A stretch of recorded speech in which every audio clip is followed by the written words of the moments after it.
Okay, so I don't know if you guys remember, but there was one night we were staying at the Leva's house. We ate dinner there, and afterward, Karina was just somebody asked her a question about what was going on, and she shared about a situation they had where they had to raise like $700 to pay salaries, I think it was, Mhm. and everybody around the table just went like, I've got 100, I've got 50, I've got 150, and we raised that 700. Do you guys remember that? Mhm.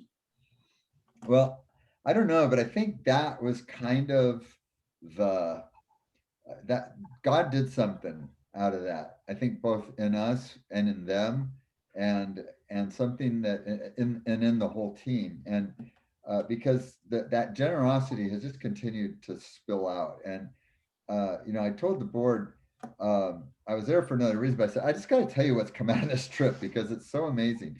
Because we did that, and then when we came back, we raised more money, which GU matched, and I think so that turned into like another 5,000 or so, and then I was talking to a couple of friends. Um, this was in January. I was talking, no, a couple months later, maybe February, March. I'd been talking with the board of Landvois, and they were asking for some input and ideas, and so in that I was sharing about the project with some friends of mine, and there's a guy there who said he's he chairs a nonprofit, and he said, we're kind of looking for a new project because we've got these other projects, but we haven't had any new ones, and they'd been working in Asia, but so he checked I sent him information on the construction they want to do and all. And he brought it to his board, and they said, you know what, we're going to give $40,000 to build to build the new building with the new classrooms in it.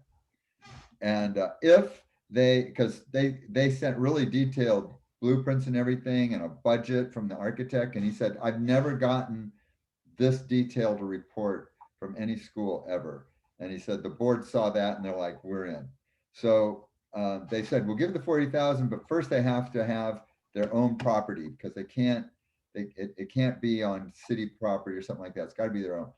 And they finally figured out a way to get that, but they needed 10,000. It was no, it was like $7,000. And this board gave them another 10 to buy the land, but also for any legal expenses that would be. If there's anything left over, just invest it in the classrooms.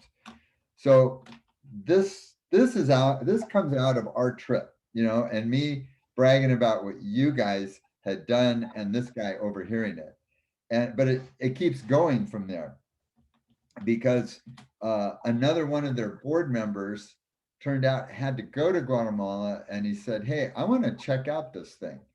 And so I put him in contact with Armando. He went down there, ended up, they couldn't go to Hokanal where we were, but they went to Chichimecas, which is the other school and that they've started. And he like fell in love with the project, uh, phoned back to California, talked to the board, and they committed $10,000 for computers and or iPads or whatever it is the kids are using. So they decked out the school with computers, and then he was like in love with the kids, and he came up with this idea: why don't we do something where people could talk to these kids and just encourage them? And he said maybe they'll be interested in adopting them, and I guess he's adopted out like 20 kids so far. Um, so now there's like 20 families that are doing monthly commitments. Um, well, it gets better because they said out of their conversations with us, the visit and all of that, they've decided to move their focus from Asia to Central America and the Caribbean because they also had a team that went to Cuba, and they're like, you know what, this just seems like where God's putting us, and so all their new projects are going to be Central America and Cuba, and they said um, do you have any other schools? And I said, well, you know what? The other project that everybody really loved, there was this school for children with autism, and they're just kind of totally running on faith. And he said, okay, get us in contact with them. We want to talk to them. So now it's that school too. And then and they said, yeah, we may be hitting you up for more recommendations. I said, well, I got more because we've been some awesome locations. Hey, Alan, Yes, sir. on the first school, give me just the paragraph on what that school was. Okay. Well, why don't Minor, you want to tell him? The school in Hokonal?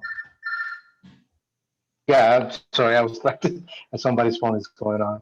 Yeah, Dan, yeah, so these are people, what Norma and her husband are doing right now. It's a school that provides education for kids that are not able to go after sixth grade, I believe, right? So they're providing that education for these kids that want to do something and be somebody in life. So they're pretty much taking over and providing that education for all these kids at two different places. Yeah. Super, thank you. I just wanted to kind of get a feel for the first school. Yeah, Sure. well, both of these schools are in areas that are so rural, there's only access to sixth grade. But by doing online learning, they've affiliated with a online school in the capital. And what that's done, it allows them to offer junior high and high school to these kids. And they're so far their graduation rate is 100%. And they just had a couple more kids get accepted into San Carlos and the university. So Oh wow. it's revolutionizing. You know, a couple of the kids are already talking about, when I graduate, I want to come back and teach at this school. I want to, you know, pay it forward. So that's really cool. But here's the thing that's really cool in my mind that really brings me joy. Um, Word got out.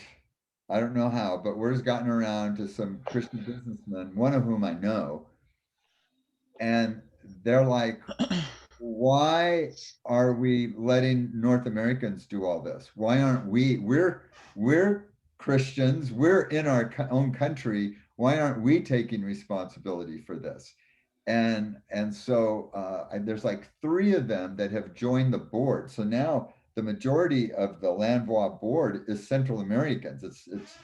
It's not Americans, and they've invested some pretty significant dollars as well that took care of they had a deficit, you know, because of COVID, they were running severe deficits with this teacher salaries, and these guys stepped in and got everything up to date, and have kept the salaries going for the rest of last school year. So to me, that's probably the biggest win of all, that what we were able to get started has inspired Guatemalans to take responsibility for ministry in their own country. And to me, that's like, it just doesn't get any better than that, you know, because I mean, we're there, we're here, we're there, and then we move on. But these guys, they're there. And so I just, you know, I was sharing that with the board because I'm like, this is so, you know, the gift they gave us of letting us go, the organizations we were able to bless, and then to see how it just keeps cascading. Um, that's just so, to me, just so beautiful. And, you know, and then again, as I said when I was praying for you guys, it was such a gift to spend those days with you all, and just it's been one of the highlights of my life, really. So it's so good to see you all again. Yep. So that's what I know. That's awesome. Any so there was you just spoke of 2 schools. One was a school where it was It's way out in the country somewhere where nobody else Way is. out, And then way there out. was sixth grade and older. Right. And then the second was the autism school. That's correct, right? Well, there's three. Three. So the school we visited is probably about as far from anywhere as you can get and be somewhere. I think the guys will attest to that. I mean, it was four-wheeling for hours, and you're at the top of the mountains that divide Honduras and Guatemala, and there's a sister school that's in the west in Mayan country, and it's way out there as well. And but so both of them, what they have in common is there's literally no way for these kids to go to a junior high school. They'd have to have a car, which none of them have, and it would take them, what was it, like 3 hours or 4 from Hoconal um, to Mayuelas. It was like Yeah, 8 something like that. hours. It was far. It's All I really know is very- Gerson was crying on the No, just kidding. But it was, I mean, it was, you just, there's just no way for them to go to school. So now both of these villages, and really it's a cluster of villages, they've got the opportunity to pursue education. And when that one kid, we were asking kids, what they want to be, and this one kid said he wanted to be a physicist. And I'm thinking, he probably didn't even know that word 3 years ago. But he's dreaming big dreams. So, yeah. When did you guys do your trip? What was what year was that? 2018, October 2018. 2019? Awesome. 18. 2018. Yeah. In COVID years, we've lost a couple of years, so we're always a little confused apparently these days. When you guys did your trip, did you go to both the autism school and this sixth grade school, the two different schools? And then what other places did you go to that you visited? What other nonprofits did you see? Dan, I think Sandra's waiting to be let in. I'm sorry. No problem. We will let her in. I've been watching that waiting room and nobody's ever been there. And then as soon as I stop watching, it turns on. Sandra was really quiet. You could miss her. Yeah. What? Are you guys talking about me? Hey, Sandra, God bless you. I was sleeping.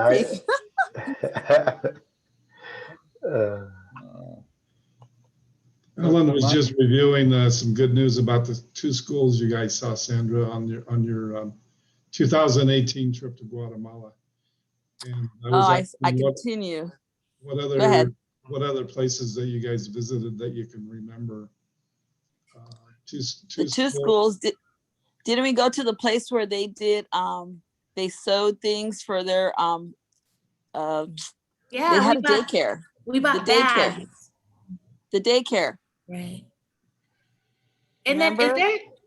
and then what is there an update on that gentleman who was like running the place by himself? Remember they needed you That was the recently sent us a school. picture. Yeah. That was the school up in that's actually where we had to go to the hospital. Remember we were in that we actually went in the mortuary car. Yeah. Our brakes went out. Yeah. That Good was times, Dan. crazy. Good times. Yeah, that was up in San Marcos. That was in minor land. Yes. That's where the chickens were bothering us through the windows at the hotel. That's right. Yeah. I miss all of you guys. You guys are amazing. I pray for each one of you every day. I truly believe God that was ordained. Right? That's what I was telling them. I mean, the cascading blessings that have come out of that, it's just been amazing. Maybe Maya can fill you in. I won't repeat it all, but there's just been blessing after blessing that has come out of that. And also, I'm recording this. See if you guys want to share it with the ones that weren't here, or any of your friends. You can kind of pass it on to them and share it with the a lot of the GU alumni and the GU classes, because we're trying to show them the expression of some of our trips, what we're doing out there, and the magnification of what happens. Sometimes in life you get on these little journeys, and then you do the journey, and then you wonder if anything ever happened. And what Alan was expressing was there's some great things that have happened multiplied. And the good part of it was because you guys, were there, and Alan was there, and so those kind of things multiply out. Dan, Yes. I want to let you know that you are a blessing, and God's constant. Every time you get on one of these things, God tells you, that is my son that I love so much, because of his heart, never failing. You don't think you're a blessing, but you are such a great blessing, not only to your company, to everybody that you touch. You are a selfless person. Every time I see you, he said, that is my son that I love so much. And he doesn't understand how much I love him, that whatever he touches, I'm going to bless. Whatever he wants, I'm going to give you. It might not be in your personal life, but everything that you do for someone else, it explodes, because you do it with God's heart. There it is, God's heart right there. It's kind of so I just embarrassing, wanted to share that with you. But if you're preaching next Sunday, I'll be there. Hi, Dan. You're never And, changed. anytime I see Miner in the halls, I gotta replay that for him. You guys are funny. That was really sweet. I appreciate that. Amen. Oh. I agree, Sandra. Oh, don't worry, Pastor Allen. I'm going to go to your house when all this Philly lifts. I'm going to your church. I'm waiting. We're going to be laying hands on people. Amen. Amen. Now, Sandra, you just retired, right, from the post office? Yes, I did. Awesome. So what have you been doing with yourself?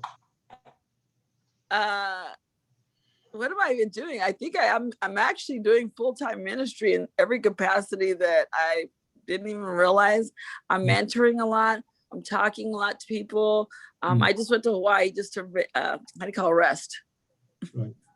You earned it. But there's a need to help people in so many areas, but it's the need really is spiritually. People are so dry. Their souls they're looking for something and they don't know what it is, and it's Jesus.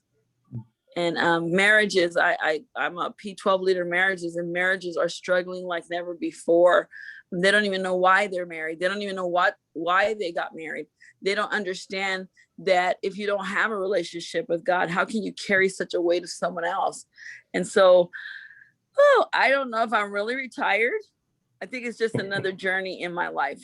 Yeah, you're moving on. You're moving on. Mm-hmm. I think you're going to Mexico with us, right? I'm excited. I've been praying. You and Maya are going, I think. We'll be there, and we're bringing more people with us this time. Go. Nice. Well, it's a good trip to pray for, because of COVID has put a cloud on everything, and we're trying to break through the cloud and be an example and show people we can go out there and do stuff.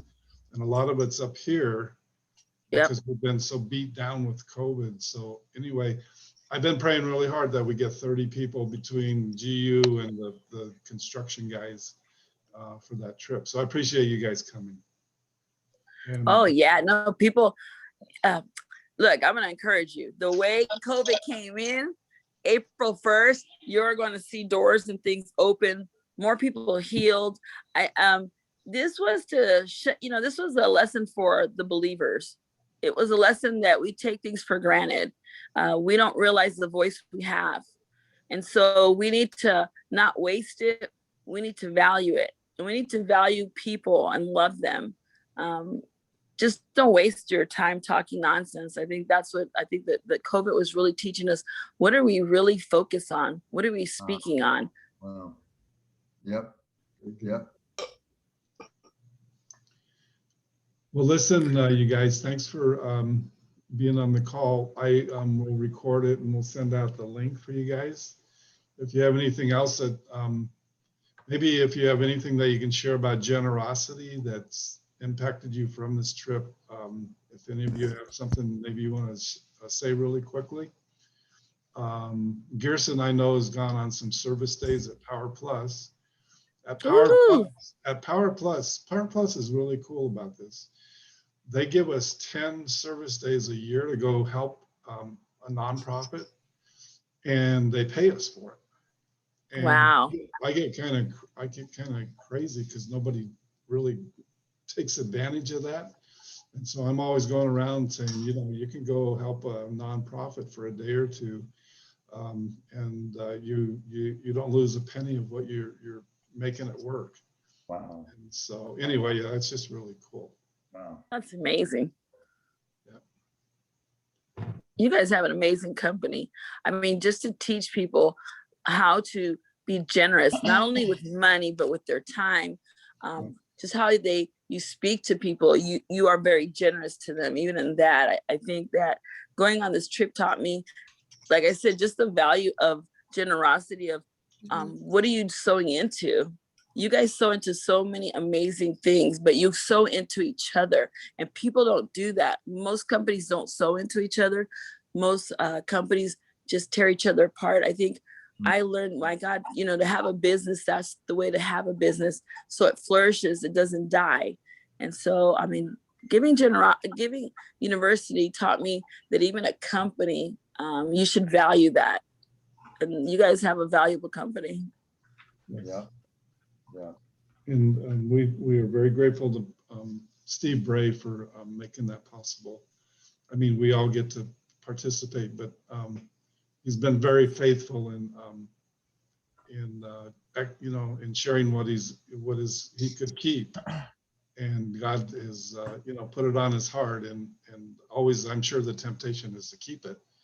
But last year during COVID, we gave more than I think we doubled what we normally give, because Really?